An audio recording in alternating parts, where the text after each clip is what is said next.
Bonjour à tous, je suis ravie de vous retrouver donc pour les énergies du mois de mai. Alors je vous fais cette vidéo aujourd'hui, nous sommes le 1er mai, c'est donc la fête de Beltane ou Beltaine, fête celtique.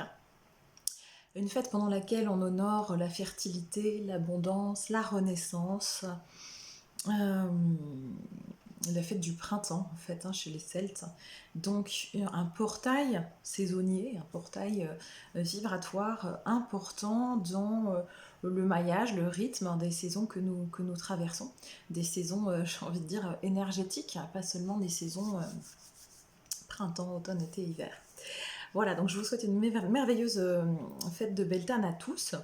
Avant que j'oublie, parce que j'y pense jamais, donc je vous le dis, pour ceux que ça intéresserait, jusqu'au 3 mai, je ne sais pas quand cette vidéo va pouvoir recharger, puisque chez moi c'est toujours très lent, mais jusqu'au 3 mai, vous avez un tarif préférentiel sur les soins audio qui sont des coffrets à télécharger de libération des blessures de l'âme. Voilà, c'est la période qui est propice aussi à ça. Toutes les propices sont périodes. Toutes les périodes sont propices. Bien évidemment, quand on souhaite évoluer, libérer certaines choses. Mais voilà, là, on est sur la thématique de l'abondance, de l'évolution, de la renaissance. Ce sont les énergies de la fête de Beltane. Et donc, j'avais envie de vous faire un petit coup de pouce en fait par rapport à ces libérations pour ceux qui se sentent appelés par ces libérations de blessures, abandon, rejet, trahison, injustice et humiliation. Donc vous trouvez tout ça sur mon site internet gaia-terre-d'étoile.com. Voilà, l'annonce est passée pour ceux que ça intéresserait. Je vous laisse aller voir. Je crois que vous avez toutes les infos dans la barre de recherche en dessous de la vidéo. Alors, les énergies du mois de mai. Quand je m'y suis connectée, j'ai eu le mot réinstallation. Par installation, réinstallation. Donc on est dans cette énergie-là de réinstallation de quelque chose, de recodification, de réencodage de quelque chose. Alors sachez qu'à travers les vidéos que je vous fais, certains d'entre vous en soin me le renvoient, certains d'entre vous aussi dans les vidéos le reçoivent quand je suis branchée à ces énergies qui ne font que me traverser. Je reçois des codes de lumière qui passent à travers moi et qui réinforment aussi vos cellules. C'est pour ça que certains d'entre vous peuvent ressentir une forme d'apaisement lorsque vous m'écoutez. Ça passe beaucoup par ma voix mais aussi par la gestuelle. C'est pour ça que certains messages peuvent résonner plus fort. C'est parce que ça fait partie des missions que je me suis choisie, que mon âme s'est choisie ici dans cette incarnation. C'est une mission qui n'est pas plus importante ou pas moins importante qu'une autre, c'est juste la mienne. On est plusieurs dans ce cas-là. Et puis chacun ici a une mission qui lui incombe et c'est la réunion de toutes nos énergies ensemble qui font qu'on peut avancer. Donc si vous en ressentez si ça sonne juste pour vous, si ça vibre juste pour vous, avant d'écouter la canalisation que je vais pouvoir vous faire par rapport aux énergies, vous pouvez aussi prendre une inspiration profonde et vous mettre en situation de réceptivité et demander à recevoir les codes de lumière, demander à recevoir les codes divins, les codes de lumière. Notamment, ce sont beaucoup des codes galactiques que je reçois. Donc ces codes-là, de demander à pouvoir les infuser dans votre corps en même temps que vous m'écoutez, parce que je suis toujours très bien accompagnée quand je fais les vidéos et certains d'entre vous sentent en fait l'énergie qui en émane. Alors bien sûr que ces énergies, elles circulent de toute façon, voilà, elles sont présentes. C'est pas parce qu'on n'en a pas conscience qu'elles ne sont pas là, mais si on les accueille en conscience, et bien du coup on vient augmenter notre taux vibratoire et on vient aussi les uns et les autres se relier ensemble dans une dimension d'amour plus collective et donc c'est porteur pour chacun d'entre nous et pour l'ensemble du collectif. Voilà, ceci étant dit, donc j'ai eu ce mot de réinstallation et en fait les messages que j'ai reçus en me connectant tout à l'heure, juste avant de vous faire cette vidéo, m'ont fait revenir sur le portail, sur l'éclipse lunaire, en fait, sur la suite. On est dans la suite de cette éclipse lunaire qui a eu lieu de cette éclipse solaire, enfin la Lune était impliquée. Et je sais plus, mais je crois que dans ce que je vous en avais transmis, c'était bien au-delà d'un alignement, dans ce qu'on m'a montré, entre le Soleil, la Lune et la Terre. Hein, ça concernait vraiment, c'était un alignement galactique puissant qui allait bien au-delà en fait de notre système solaire. Nous, c'était visible au niveau de notre système solaire par cette éclipse de Soleil. Mais ça concernait bien d'autres champs vibratoires encore. Donc ils m'ont fait revenir sur ce portail-là et pour m'indiquer qu'en fait, il y a vraiment... on change non pas de page, non pas de chapitre, mais on change de livre. À partir du moment où il y a eu cette éclipse, cet alignement extrêmement important, on a changé de livre d'histoire, de livre d'histoire pour notre planète qui est la Terre. D'où ce mot de réinstallation qu'ils m'ont fait canaliser quand je me suis connectée aux énergies du mois de mai. C'est-à-dire que là, ça y est, on a définitivement, j'ai envie de dire, clôturé quelque chose pour ouvrir autre chose.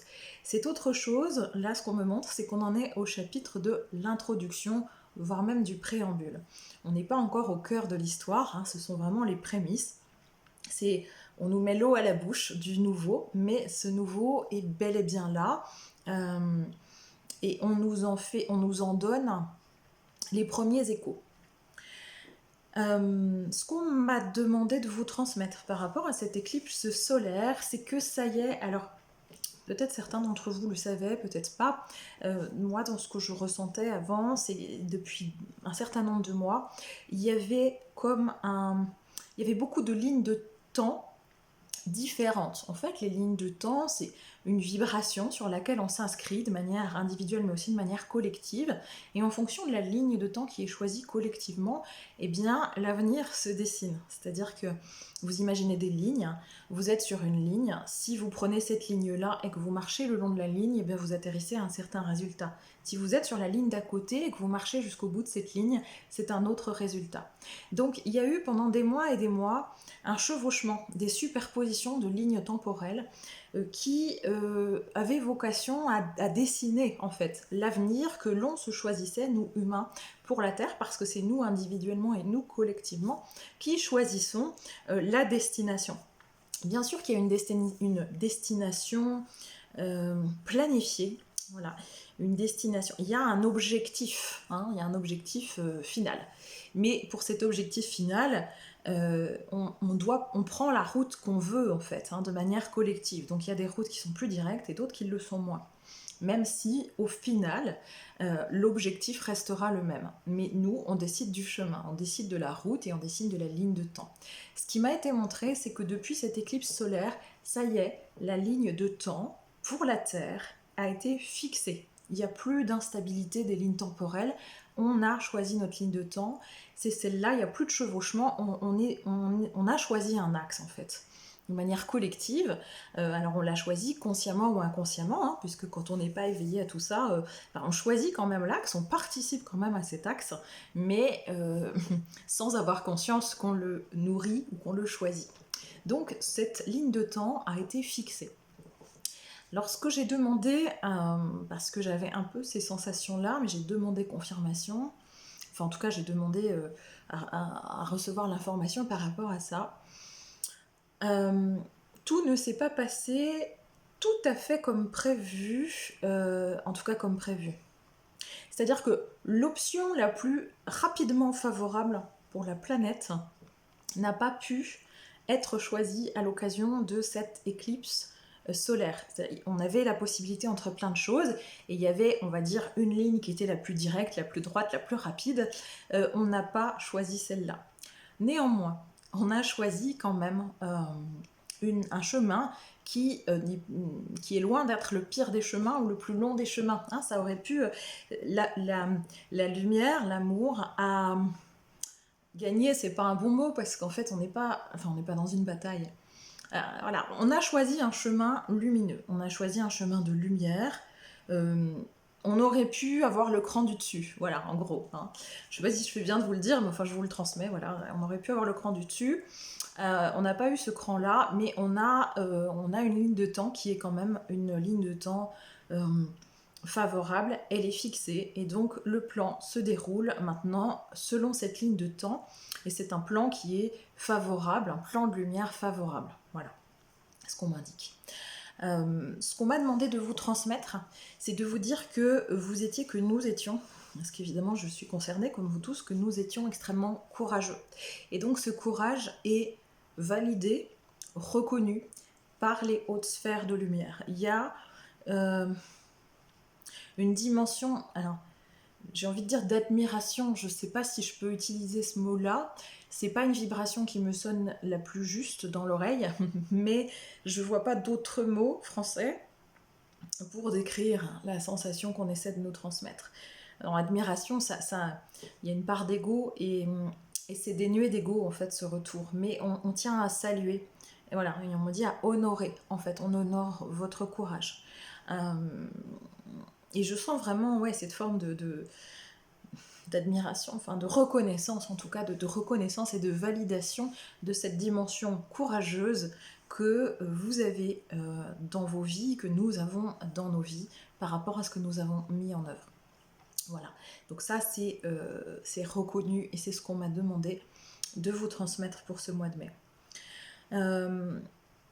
Alors ce que j'ai demandé, ce qui se passait en fait au niveau des univers, pas seulement du nôtre, mais voilà, quel était par rapport au plan de lumière qui se déroule, qu'est-ce qu'on pouvait avoir comme information sur ce qui est en train en fait de se tramer dans les sphères des mondes galactiques et dont notre Terre, hein, parce que nous sommes aussi, nous faisons partie aussi d'une galaxie et la Terre est aussi une planète.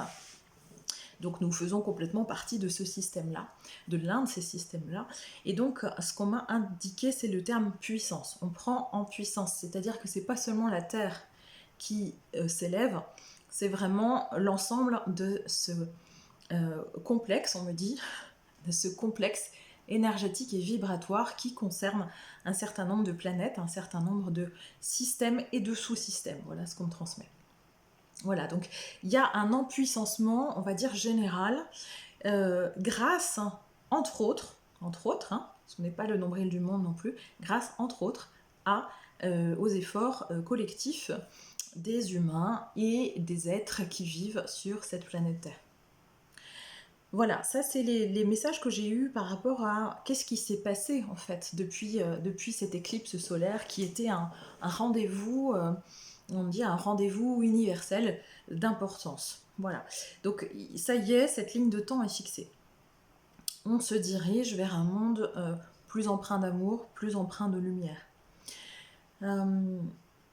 Quand j'ai demandé, voilà, qu'est-ce qu'on peut mettre en place, qu'est-ce qu'on peut mettre en œuvre, nous, terriens, nous, humains, pour aider à avancer de la manière la plus douce et la plus fluide possible sur cette ligne de temps qu'on s'est choisie, ça m'a dit que on devait être dans l'amour, ça m'a donné l'amour, voilà, ça m'a dit l'amour.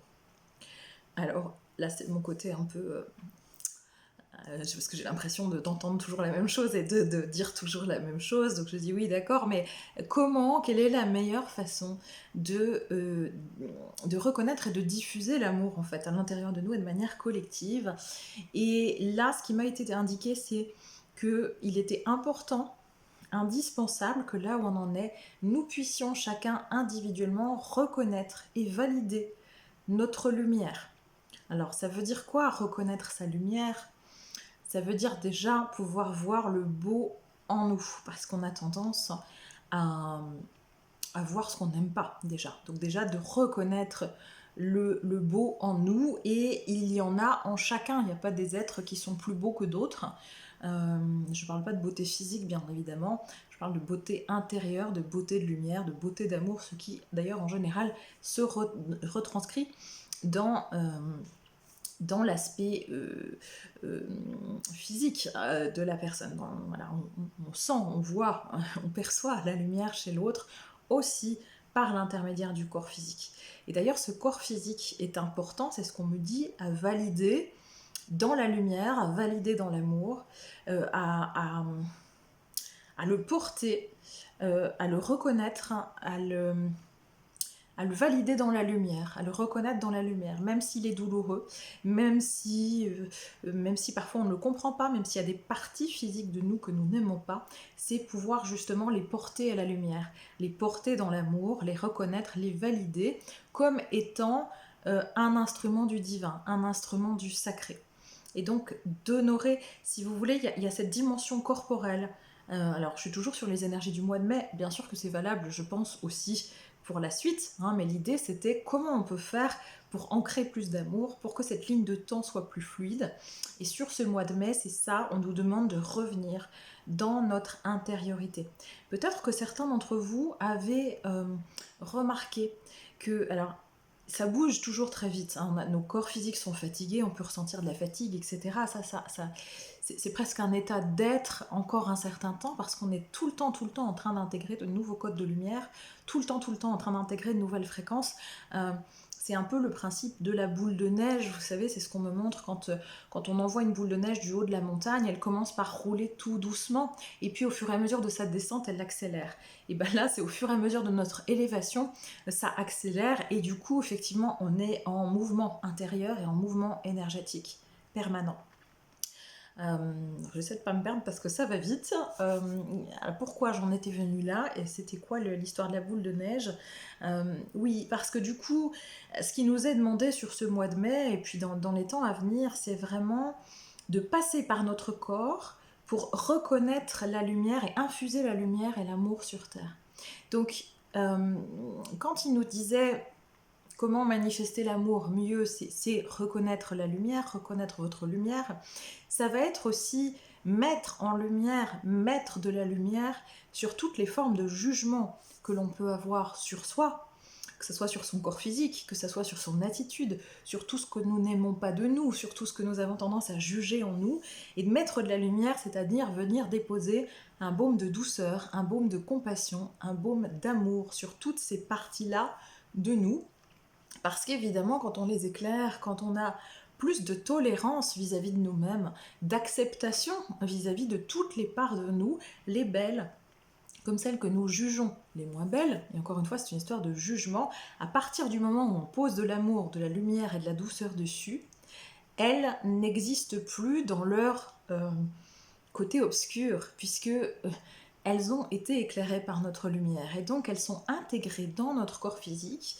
Et là, il y a vraiment une grande mutation au niveau des mémoires cellulaires, au niveau de l'ADN qui est en cours. Nous recevons des codes de lumière en permanence, surtout la nuit, parce que notre esprit est débranché, notre esprit rationnel est débranché. Donc nos corps s'ajustent, nos corps s'adaptent. Nos corps physiques sont les porteurs matériels de la lumière dans la densité. Et donc, c'est compliqué de vous l'expliquer en mots, mais voilà, il y a ces fréquences qui augmentent, cette lumière, cet amour, etc. Et on est, j'allais dire, bombardé de ça. C'est pas chouette comme terme, mais on est entouré de ça, on est immergé là-dedans, d'accord? C'est même dans l'air que vous respirez, que nous respirons. Hein, c'est partout, c'est partout. Mais plus on va revenir dans notre intériorité, plus on va méditer, plus on va se connecter par l'intermédiaire de nos ressentis et de notre corps. Et plus on va valider cette lumière à l'intérieur de notre corps et la diffuser, ne serait-ce que par notre respiration consciente, plus on la fait descendre et plus elle s'incruste au sens vraiment d'une imprégnation matérielle dans la matière, dans notre monde de densité, dans notre physicalité. Et ça, c'est un travail extrêmement important. C'est comme le pont, notre corps est ce pont entre les deux mondes pour qu'ils viennent ensemble s'associer et s'imbriquer. Voilà. Donc c'est le travail qu'on nous demande de faire. Et vous avez peut-être remarqué que pour certains, depuis l'éclipse, évidemment ça va de plus en plus fort, mais qu'il est de plus en plus facile aussi. On peut être distrait par le monde extérieur, par ce qui se passe, par les événements, parce qu'on a affaire à mettre en œuvre, parce que tout va vite, parce que les libérations intérieures, émotionnelles vont vite aussi. Mais peut-être que vous avez remarqué à quel point il devient de plus en plus facile de se connecter à cet espace de paix à l'intérieur de nous.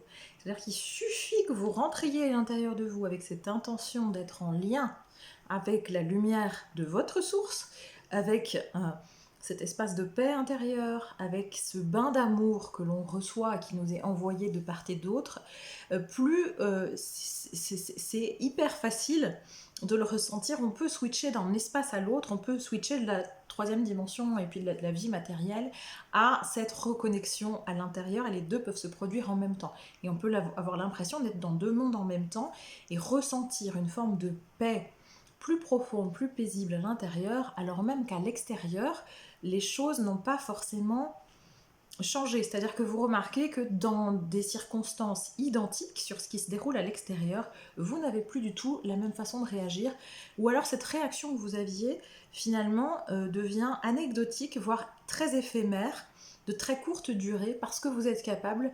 d'une certaine forme de détachement, c'est pas que vous n'en avez rien à faire, c'est que vous êtes en paix avec ça. Et peut-être que vous remarquez que c'est de plus en plus le cas. Et si vous regardez quelques mois en arrière, les sujets qui étaient vos grands sujets de préoccupation, les choses sur lesquelles vous étiez accrochés dans la matière, les questionnements que vous aviez très concrets, et bien, si vous regardez aujourd'hui, peut-être que vous ne les avez plus du tout, ou pas du tout de la même façon.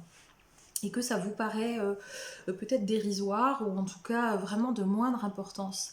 Et ça, c'est en grande partie, ça avait déjà commencé avant, mais cette éclipse solaire est vraiment venue positionner quelque chose à l'intérieur de nous. Et simplement en ayant l'intention de rejoindre cet espace à l'intérieur, on le capte très vite, on le vibre très vite, on le ressent très vite. Et c'est ce qu'on nous demande sur ce mois de mai, de capter cette information très vite, de la vibrer très vite pour la condenser dans la matière, condenser la lumière dans la matière. Voilà, c'est ça. Et c'est ça, quand on nous demande sur ce mois de mai de regarder notre lumière, c'est vraiment d'accepter de la manifester de plus en plus souvent, de s'y connecter plusieurs fois par jour, et d'accepter d'être dans, c'est ça, être dans l'amour de soi en fait, hein, c'est être connecté à sa source intérieure et ressentir cette enveloppe de chaleur, cette enveloppe lumineuse qui est si confortable et si douce, et dans laquelle on se sent si bien, à cet espace dans lequel on peut être parfaitement paisible. Et plus on va faire ça, plus nos corps physiques et nos corps subtils, mais notre corps physique avec ses cellules, avec son ADN, va être, alors j'ai le mot enluminisé qui vient, parce qu'enlumiérisé ça se dit pas, enluminisé non plus je crois, mais voilà, le mot qui m'est donné c'est enluminisé. Et plus du coup on va être des diffuseurs et des porteurs en soutien pour d'autres. Et plus ça se répand comme une traînée de poudre, d'accord ? C'est comme voilà, la poussière d'étoiles, la poussière de lumière. La poussière, ça s'infiltre partout. On ne peut pas l'arrêter, c'est un peu comme l'eau. Et bien là, voilà, on rentre dans nos eaux lumineuses. Et ces eaux lumineuses se distillent et se diffusent, en fait, sur l'ensemble. Et tout le monde en bénéficie, consciemment ou pas. Y compris les personnes qui ne sont pas encore reconnectées avec leur propre lumière. Hein. Et on me répète l'idée de cette traînée de poudre. Ok ?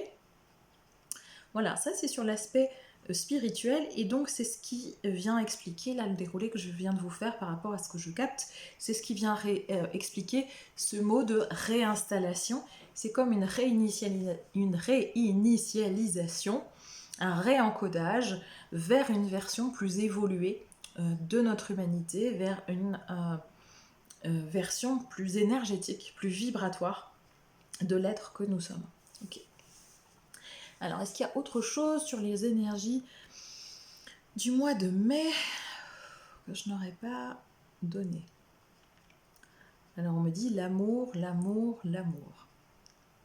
C'est vraiment dans l'idée de rester vraiment centré dans l'amour qu'on se porte à soi. Et attention, hein, l'amour qu'on se porte à soi, c'est pas seulement se faire du bien, ou se faire plaisir, ou s'acheter un truc qui nous plaît, ou aller se faire faire une nouvelle coupe de cheveux, ou un massage, même si tout ça, bien sûr, y participe, même si tout ça fait du bien. Mais ça reste un aspect, on me dit, volatile, volubile. Et bien sûr qu'on y a droit, et bien sûr que ça fait partie des plaisirs terrestres, hein, mais ce sont des plaisirs éphémères. L'amour de soi, c'est bien autre chose, hein. C'est être en capacité d'éclairer et de mettre en lumière, de reconnaître toutes les parts de lumière en soi et de mettre en lumière toutes celles qu'on n'estime pas lumineuses pour les accepter, les intégrer, les envelopper, les embrasser, leur dire bienvenue, bienvenue, oui je suis tout ça, oui toutes ces parts de moi sont légitimes et mes bras sont assez grands pour vous envelopper toutes. Et comme la mère aimante, vous voyez, qui accueille sans jugement, exactement comme ce que fait Gaïa pour nous, hein, quand on dit on est les enfants de Gaïa, de la terre-mère, eh bien on doit être capable, nous, dans notre responsabilité vis-à-vis de nous-mêmes, de faire la même chose pour chacune des parties du nous, évidemment chacune des parties de cette vie incarnée, mais aussi chacune de nos mémoires karmiques qui peuvent refaire surface. Voilà. Et plus on embrasse toutes ces parts-là de nous, plus on vibre l'amour. Et l'amour de soi, c'est ça, en fait. Hein. Voilà.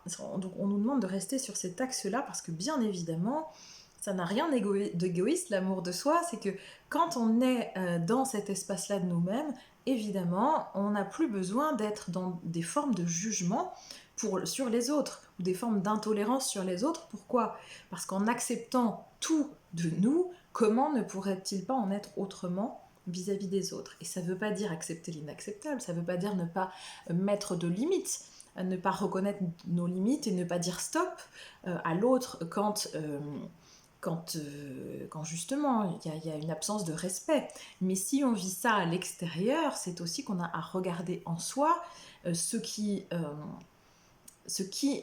sont les parts de nous qui ne se respectent pas, hein, et on nous demande d'être dans ce respect vis-à-vis de nous-mêmes, d'être dans cet amour de soi, c'est être dans le respect de soi, et donc parfois dire non à l'autre, mais l'autre n'est qu'une projection de ce qu'on n'a pas complètement embrassé en soi, en fait. Hein, ok ? Voilà. Est-ce qu'il y a encore autre chose sur ce mois de mai ? On me dit, ça sera tout. Ça sera tout. Alors, je vous propose de prendre, pour terminer, un message de mon jeu de cartes vibratoire Alchimie de lumière que vous pouvez vous procurer ou commander dans les librairies et les plateformes en ligne, qui sont des cartes de guérison vibratoire qui elles aussi sont encodées de messages de lumière que vous pouvez recevoir pour augmenter votre taux vibratoire et vos fréquences. Alors, sur le mois de mai, quel est le message pour ceux qui écouteront cette vidéo ? Quelles sont les vibrations que nous avons à recevoir, s'il vous plaît, maintenant pour le mois de mai ? Alors, nous avons, ça tombe bien, c'est la carte numéro 1, le 1, vibratoirement c'est le commencement. Hein, donc le fameux reset en action, là, la fameuse réinstallation, la fameuse réinitialisation. Et donc ce loup, qui est d'ailleurs en plus, le loup c'est la louve, hein, c'est le symbole aussi de la maternité, de l'enveloppement maternel. Hein. Vous regardez l'animal totem du loup, je pense qu'on est aussi en écho avec tout ce qui vient d'être dit là pour ce mois de mai. Donc la carte numéro 1 qui est la magie en ton cœur, l'âme agit en ton nom. Alors, je vous la lis et je vous invite, pareil, à demander à vous infuser des codes qui y sont présents, si cela vous parle. Ressens-tu cette puissance qui rayonne en ton intérieur lorsque tu suis ton cœur ? Tu es un être doté de magie, la plus grande qui soit. Tu as le pouvoir de créer et de manifester absolument tout ce que tu souhaites expérimenter. Centre-toi en ton espace intérieur. Écoute le silence du vide créateur. Ressens sa présence, sa douce chaleur et rêve. Prends-toi à rêver aussi haut et aussi loin que tu le peux. Ne mets pas de limites. Et depuis ton intérieur, vis ce rêve aussi intense et absolu que tu le puisses, aussi vivant et aussi vibrant que la passion elle-même. La foi en cet absolu te mènera bien plus loin que la plus hardie de tes conquêtes. Rebelle-toi si nécessaire. Un pas après l'autre, avance vers le rêve. Concentre-toi sur son unique direction. Ne te laisse point déconcentrer en cours de route. Crois en ton pouvoir créateur car il est grand. Lorsque tu le veux, rien ne te résiste. Tout est vibration, tu le sais. Alors, aligne-toi sur la fréquence qui te correspond, celle que tu souhaites manifester ici-bas, et révèle-toi. Lorsque ton humanité rejoint ton cœur céleste, tu laisses à ton âme la possibilité d'ancrer en ta terre ton rêve divin. Imaginer, c'est déjà créé. Alors ne te prive pas, ne te prive plus. Rêve grand, tu es le magicien de ta vie. Tu as encore plus d'un tour à réaliser dans la besace envoûtante du parcours majestueux de ton âme. Voilà, eh bien, je vous souhaite de bien manifester, de bien créer, et vos émotions, vos pensées émanent des fréquences vibratoires qui permettent de manifester beaucoup plus rapidement actuellement dans la matière. Donc c'est un petit rappel, surveillez vos pensées, surveillez vos émotions, parce que les choses que vous visualisez, que vous imaginez, que vous ressentez pourraient bien se réaliser beaucoup plus vite que ce que vous n'imaginiez. Voilà. Je vous souhaite une très belle journée et à bientôt.